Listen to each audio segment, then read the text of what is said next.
नमस्कार मित्रांनो. एक साधा प्रश्न आहे. अमेरिकेने टॅरिफ लावला तर त्याचा परिणाम भारतावर काय होईल? कधी विचार केलाय?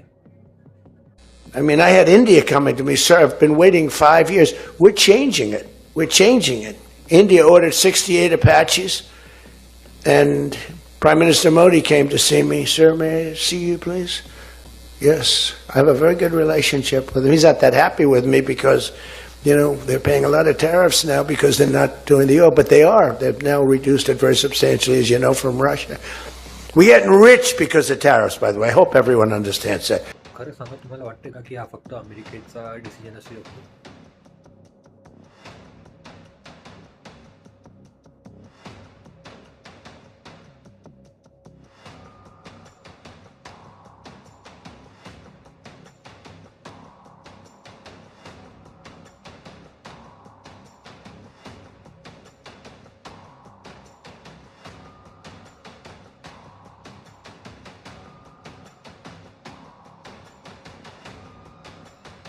नाही, करेक्ट.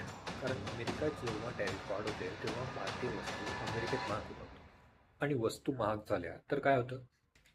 विक्री कमी होते आणि विक्री कमी झाली तर कंपनीवर प्रेशर येतो.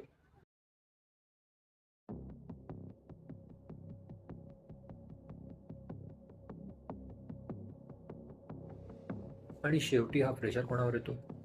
सरकारवर, कंपनीवर की आपल्यावर? नक्कीच आपल्यावर.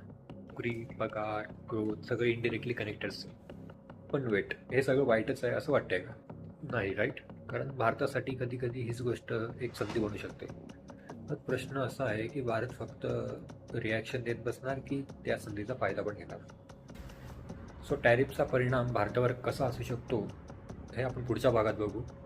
आणि नक्की टॅरिफ म्हणजे काय, किंवा अमेरिका हे का करत आहे, ह्याची पूर्ण इन्फॉर्मेशन आपण पुढच्या भागात बघू. तोपर्यंत या व्हिडिओला लाईक करा, शेअर करा, चॅनलसोबत जोडून राहा. थँक्यू.